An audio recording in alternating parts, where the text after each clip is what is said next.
Bonjour à tous et bienvenue dans ce chat Choisis ton orientation @homme pour faire votre choix d'études depuis chez vous. Et oui, en cette période de confinement, Campus Chanel et le Figaro étudiant sont là pour vous accompagner malgré tout dans votre choix d'études.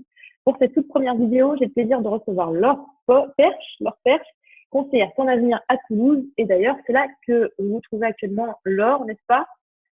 Oui, absolument. Enfin, en réalité, à 30 km de Toulouse, puisque mon cabinet est en plein cœur de la ville rose, mais évidemment, je suis confinée chez moi, comme tout le monde. Comme tout le monde. Alors, est-ce que vous pouvez déjà vous présenter brièvement, présenter en quoi consiste votre travail au quotidien? Oui, bien sûr. Donc, nous sommes un réseau de conseillers en orientation scolaire indépendants. Donc, tous membres de ce réseau Ton Avenir, qui a été créé il y a maintenant 11 ans par Sophie Laborde en région parisienne, à Saint-Cloud. Nous sommes donc présents un petit peu partout sur le territoire français, en métropole et outre-mer. Et donc, notre activité consiste en l'accompagnement de jeunes dès que les premières questions d'orientation se posent, à savoir dès la 4e ou la 3e pour certains, et jusqu'à la fin des études, pour aider ces jeunes donc à définir un projet professionnel, à avoir une idée de ce qu'ils pourraient faire plus tard, ou à aller beaucoup plus loin, et donc à savoir quelle filière il vaut mieux choisir dès le lycée, mais aussi dans la poursuite d'études post-bac et dans les poursuites d'études pour des étudiants qui ont déjà entamé un parcours bac+2 ou bac+3. D'accord, donc plusieurs publics, à la fois des lycéens, des collégiens, des étudiants aussi en réorientation pour Ton Exact. Avenir. Est-ce que du coup, avec ce confinement, vous maintenez l'ensemble de vos services? Est-ce qu'on peut faire tout ça en distanciel? Bien sûr, puisque nous avons la chance de disposer d'outils modernes de communication et d'ordinateurs qui, pour la plupart, sont équipés de webcams. Et je dirais même que certains de nos jeunes n'ont pas forcément de webcam sur leur ordi, mais le font de leur téléphone. Et donc, tous nos bilans, donc toutes nos prestations peuvent se faire à distance. C'est d'ailleurs quelque chose que nous faisions déjà dans le passé pour les personnes qui habitaient loin, puisqu'il nous arrive d'accompagner des personnes qui sont très loin de notre cabinet, voire à l'étranger, et qui font appel à nous. Donc, je dirais quelque part, pour nous, ça ne change rien, à la différence près qu'on ne peut pas leur offrir le café ou le chocolat quand ils arrivent. C'est tout. Très bien, mais ça reviendra peut-être un jour, on espère. Euh, on va peut-être passer aux questions des internautes. Il y a quelques questions qui nous sont parvenues. Est-ce que vous pouvez faire un petit rappel de l'impact? On a eu des questions sur quel impact pour les lycéens et les étudiants de cette crise sanitaire. Est-ce qu'il y a des choses qui changent pour eux? Oui, bien sûr. Au quotidien, ce qui change le plus, c'est le fait de ne plus avoir du tout leur emploi du temps scolaire habituel, puisque le rythme des cours est complètement bouleversé. Il y a une très grande inégalité, je dirais, de traitement selon les établissements scolaires. Donc, dans certains, les cours sont assurés en visio, alors avec des outils divers et variés, là aussi, en fonction de l'établissement et en fonction des compétences techniques des professeurs. Dans d'autres, ils n'ont absolument aucune visio et tous les cours se font uniquement par mail ou par le système d'école numérique de travail, hein, le NT en général, enfin en tout cas les outils numériques habituels des établissements. Et en tout cas, la remarque faite par tous les jeunes que j'accompagne et que nous accompagnons, c'est que du coup, ils ont l'impression d'avoir beaucoup plus de travail à faire que d'habitude, Bien sûr. parce qu'effectivement, comme ils n'ont plus vraiment de cours, forcément, il y a beaucoup plus de devoirs à rendre et d'exercices à faire. Voilà. Mais en tout cas, c'est un vrai bouleversement pour eux parce qu'ils n'ont quasiment plus de contact, je dirais, physique, même au travers d'un écran avec leur professeur. Et finalement, ils se rendent compte que c'est utile. Et évidemment, ils ont aussi beaucoup moins de contact avec leurs amis. Et mine de rien, pour certains, c'est difficile. Qu'en est-il de Parcoursup? Est-ce que du coup, face à toutes ces inégalités, il y a eu quelques adaptations ou est-ce qu'on maintient le calendrier tel qu'il était? Alors ça, les directives de l'Éducation nationale et du ministère de l'Enseignement supérieur sont très claires. Le calendrier Parcoursup ne bouge pas. C'est à peu près la seule chose dont on est sûr aujourd'hui. Donc, ce qui veut dire que le 2 avril, c'est la clôture des vœux définitive avec tout ce qui est projet de formation motivé et présentation de son CV dans la rubrique activité. Ensuite, donc, jusqu'au 19 mai, les élèves n'ont plus rien à faire. Et là, pour le coup, ce sont les lycées et les établissements supérieurs qui vont travailler. Donc, les lycées ont dû remettre donc toutes leurs fiches à venir également dans Parcoursup. Et donc, ce sont maintenant les établissements supérieurs qui, à partir du 3 avril, vont étudier les candidatures et, au fur et à mesure, donner des réponses, notamment pour les quelques formations qui maintiennent les oraux. Et il y en a quelques-unes, puisque donc les oraux vont se dérouler pendant cette période entre le 3 avril et le 19 mai. Et pour les autres, donc qui ont une sélection sur dossier parce que c'était prévu comme ça ou parce qu'ils ont remplacé les épreuves écrites des concours par une sélection sur dossier, eh bien les réponses tomberont donc à partir du 19 mai. Très bien. On a une question quelqu'un qui demandait quelle était la plus-value de ton avenir pour un lycéen, et notamment pendant cette période un peu compliquée. Alors, en temps normal, déjà, la plus-value de notre accompagnement, de l'accompagnement des bilans d'orientation personnalisée de ton avenir, c'est le face-à-face. C'est justement d'avoir des entretiens avec le conseiller en face de vous, donc que ce soit physiquement ou par écran interposé, mais c'est vraiment d'avoir un échange personnel avec l'enfant et avec les parents. Nous tenons à faire les deux. Hein. Nous avons donc un process qui est bien établi d'accompagnement avec un premier entretien qui se passe systématiquement en présence des parents et ensuite des entretiens individuels avec les enfants et puis un bilan final évidemment dans lequel on retrouve à nouveau les parents. Donc là, je parle notamment pour les plus jeunes parce qu'évidemment, un étudiant de 25 ans qui vient nous voir, il ne vient pas forcément nous voir avec ses parents. Bien sûr. Donc ça c'est vraiment la plus-value déjà en temps normal. Et là, je dirais que c'est encore plus renforcé. Et moi, je note que non seulement je n'ai aucune annulation de rendez-vous, mais j'ai même plus de demandes de rendez-vous parce qu'ils ont vraiment besoin de ce contact-là, d'autant que du coup, ils n'ont plus du tout le contact avec leur établissement scolaire. Donc, quelque part, certains se sentent même un peu abandonnés. Et donc, le fait d'avoir un conseiller qui les accompagne jusqu'au bout, notamment pour Parcoursup, mais aussi pour les aider à rester motivés, à travailler avec du rythme, sans rien lâcher jusqu'à la fin de l'année, c'est pour eux super important. Et du coup, la chance qu'on a, c'est qu'ils sont un peu plus disponibles. Donc, on arrive à les avoir en visio sans aucun souci. La seule difficulté, c'est que parfois, c'est au dernier moment que finalement, ils ont un cours qui tombe et qui va se faire en visio, donc on décale le rendez-vous. Mais ça, c'est vraiment pas grave. D'accord. Par rapport à ça, on a une question peut-être de parents qui disaient bonjour, quelles sont vos recommandations pour un jeune en terminale qui souhaite optimiser son temps de confinement? Est-ce qu'il faut réviser le bac ou pas? Ah, la bonne question, piège. Bien évidemment, dans la mesure où pour l'instant, nous n'avons pas d'informations officielles sur ce qu'il va advenir de ce baccalauréat, bien sûr que je ne peux que conseiller de réviser pour le bac. A priori, M. Blanquer devrait faire une déclaration donc le 3 avril. Donc, de toute façon, il y a deux hypothèses annoncées très clairement actuellement, qui ont d'ailleurs été diffusées sur une chaîne de radio ce matin. La première hypothèse, c'est donc, si les cours reprennent, bien évidemment, de maintenir quelques épreuves, mais certainement pas la totalité des épreuves, mais quelques épreuves, certainement donc dans les matières principales de la filière dans laquelle se trouve le lycéen. Pourquoi pas la totalité des épreuves? Parce qu'en raison des délais, ils n'arriveront pas à organiser la totalité des épreuves, hein, vu qu'on aura pris du retard. Donc voilà. Première hypothèse, si les cours reprennent, peut-être qu'il y aurait donc certaines épreuves. Donc dans cette hypothèse-là, évidemment, il faut continuer de travailler pour être prêt.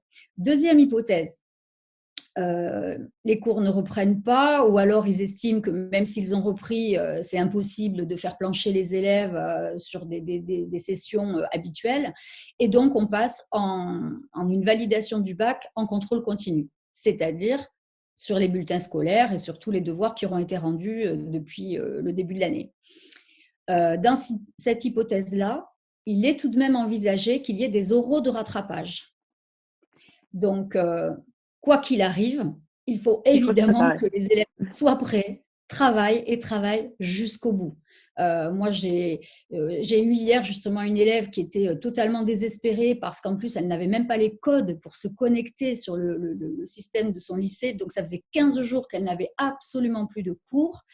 Et donc, je l'ai reboosté en lui disant que jusqu'au bout, il ne fallait pas qu'elle lâche parce qu'a priori, jusqu'à fin juin, de toute façon, ils vont devoir travailler. Et que rien n'est perdu, parce que s'il continue d'avoir des évaluations et voire des euros de rattrapage, il faut se battre jusqu'au bout. Donc surtout, un conseil à donner aux parents comme aux enfants, ne lâchez rien. Très bien, ne lâchez rien. On a parlé du lycée, donc du bac. Parlons un petit peu maintenant de l'après-bac, de l'enseignement supérieur. On a une question qui nous est parvenue. Si mon fils n'est pas admis dans l'école souhaitée le 19 mai, que préconisez-vous de faire, du coup, une fois le 19 mai, c'est bien l'échéance pour les vœux, les souhaits sur Parcoursup. Alors, le 19 mai, la vie ne s'arrête pas. Hein, on va être très optimiste. Tout va bien se passer. D'abord, toutes les réponses ne tombent pas le 19 mai. Ça, c'est la première chose à dire. Donc, il se peut que ça arrive le 20, le 21, le 22, enfin, dans les jours qui suivent. Ensuite, imaginons que dans le pire des cas, votre enfant n'ait aucune réponse positive. Ça peut arriver s'il a mal fait ses choix, s'il n'a pas été accompagné, s'il n'a pas eu les bons conseils. Effectivement, on peut se retrouver dans cette situation.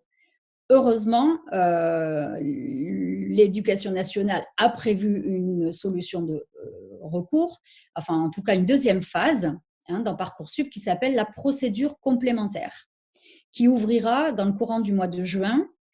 Et donc, cette procédure complémentaire vise à proposer aux lycéens et aux étudiants qui veulent reprendre leurs études en post-bac, de se présenter dans les formations dans lesquelles il reste de la place.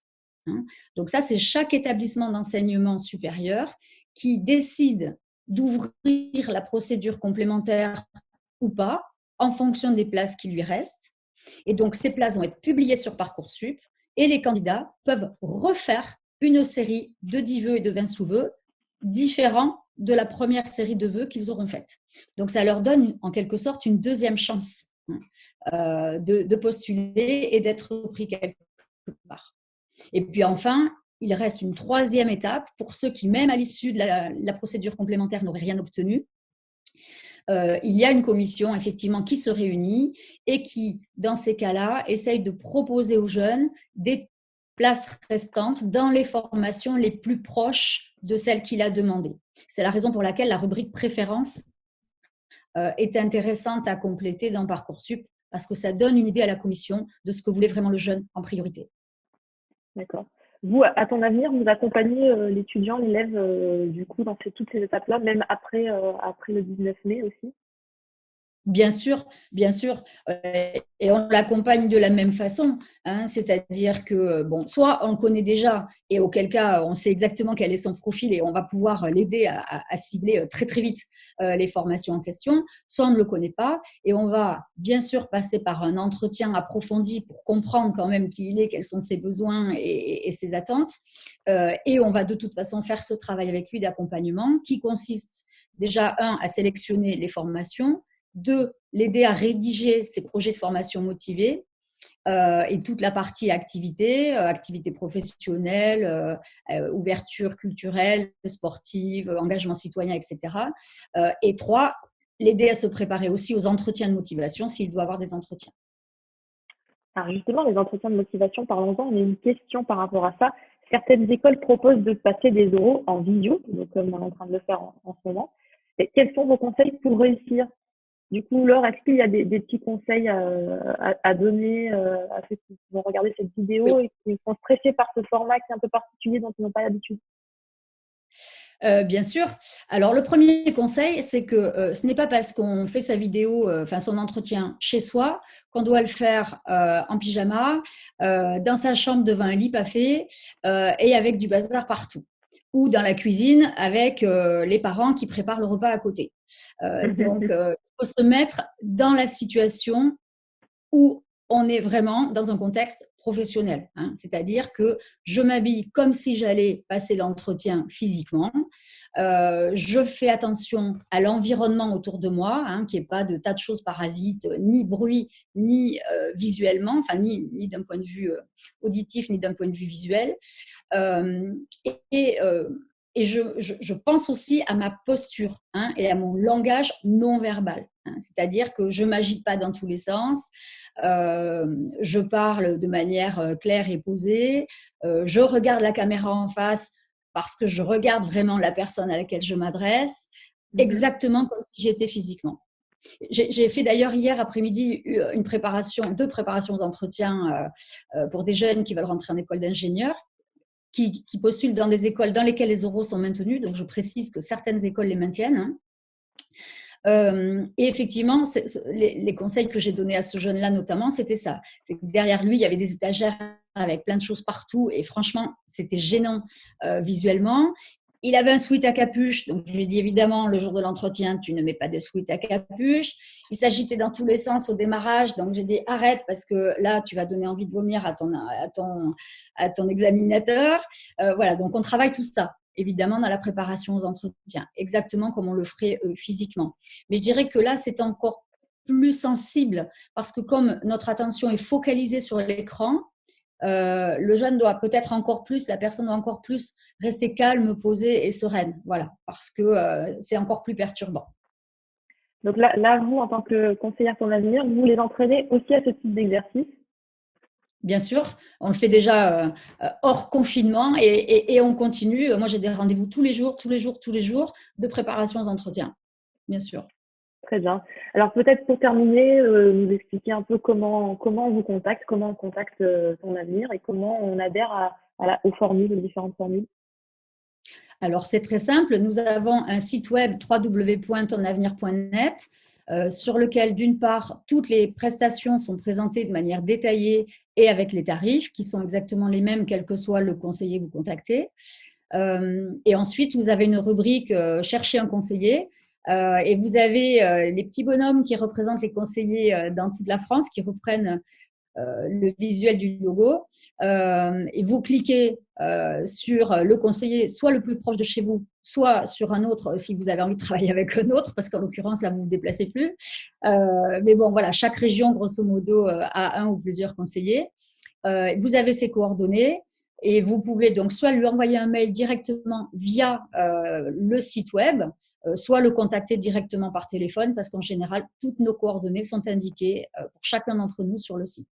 Il y a également un petit système de chat qui fait qu'on reçoit automatiquement la demande s'ils veulent le faire sous ce format-là. Merci Laure, ça me semble très clair. Bon, j'espère qu'on vous a un peu éclairé de votre côté concernant toutes ces questions liées au confinement. Si vous avez d'autres questions, n'hésitez pas à nous les poser sur nos réseaux sociaux ou directement sur Ton Avenir, donc sur le site. Merci, à très bientôt pour une nouvelle vidéo. Choisis ton orientation @homme.